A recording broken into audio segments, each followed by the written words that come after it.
Hi, thanks. Hi. I'm struggling a little bit with thought and free will, I guess, or how thoughts are creative, because I somehow refuse to believe that I'm a victim of random thoughts creating the world for me. So I've heard you say there's nobody choosing thoughts. There's nobody there to choose one thought over the other.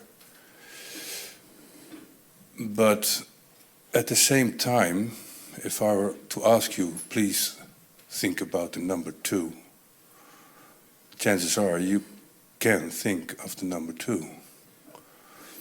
So to me, it seems there are involuntary thoughts which you can follow or not.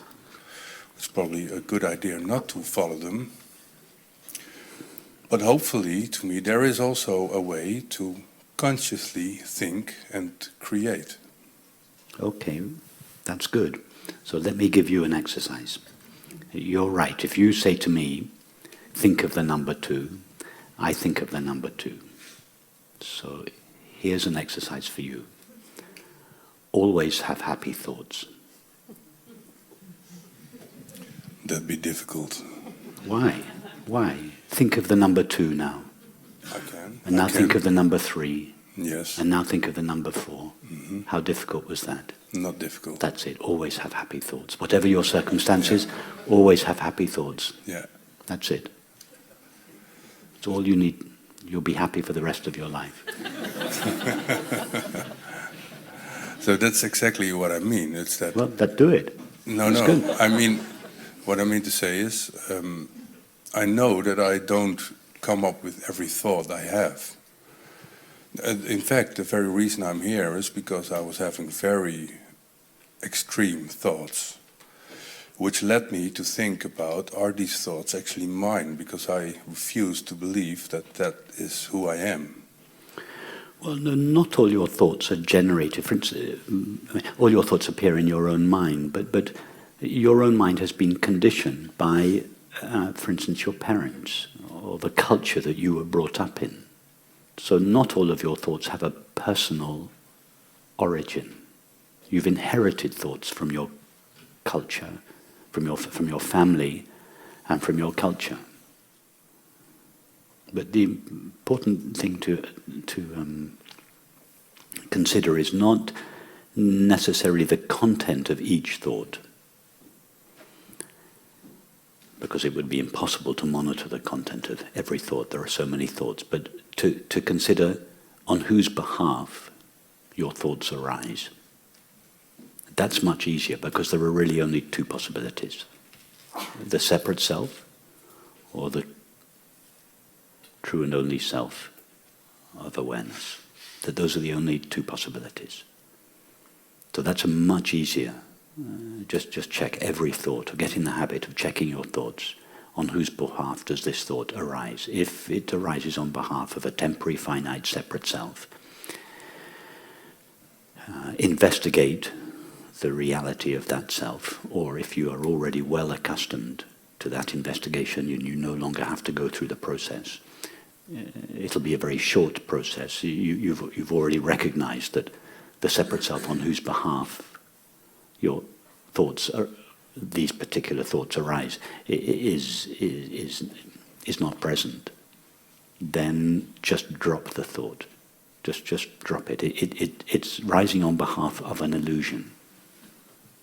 Just drop it. And the more you practice doing that, the more these thoughts will cease arising. And the thoughts that do arise will be thoughts that are practical thoughts, thoughts about the truth, thoughts, creative thoughts, celebratory thoughts. Thoughts will continue to rise. There's only one category of thoughts that cease rising, and those are the thoughts that arise on behalf of an illusory separate self. And as those thoughts cease to rise, The feelings that accompany them will cease to arise, and the activities that you engage in and the relationships that you have that are based on the sense of a separate self will begin to diminish. So it's a very simple question. Just check, and it's just a momentary thing. Just check on whose behalf does this thought arise. If it arises on behalf of the separate self, just drop it. Don't engage with it. Just drop it. If it doesn't arise on behalf of the separate self, then feel free to follow it wherever it takes you. And do thoughts actually create the objective world? No, thoughts don't create the objective world. I was led to believe that thought and attention brings about whatever you're focused on. Well, an animal has an experience of the objective world, but never, as far as we know, has the experience of thinking, or an infant likewise. So it's perfectly possible to have a perception of the world without having a thought about that world. It's true that thought adds an interpretation to a perception. For instance, we are all now having a perception. That's a fact. We are all experiencing perceptions. Thought interprets that perception and says it's a perception of an outside world. That's not our actual experience, because the perception takes place in consciousness. So the perception is a fact. The thought that the belief that it's a perception of an outside world is a concept or a belief that thought adds to the perception. And then thought elaborates that belief by saying the outside world that we are currently having a perception of is made out of stuff called matter. That again is not a fact of experience, it is an interpretation of an experience. The experience is the perception. The belief that it is a perception of a world made out of matter is added by thought. It's an interpretation. And it's an interpretation that is consistent with our mainstream materialist paradigm, which most people don't realize is an interpretation. They have so completely bought into it that they believe it is actually an experience. In other words, most people believe, I experience a world outside consciousness made of matter.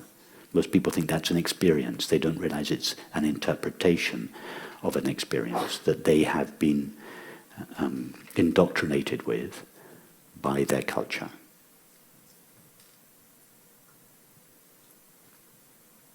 We also start here with the same facts of experience that the mainstream materialist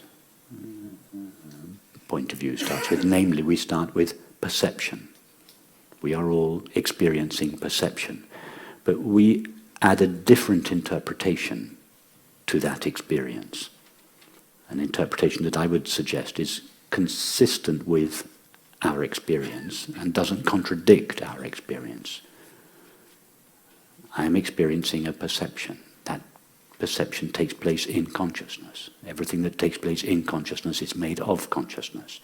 So we proceed very slowly, staying very close to the evidence of experience, like a true scientist. Okay, thanks.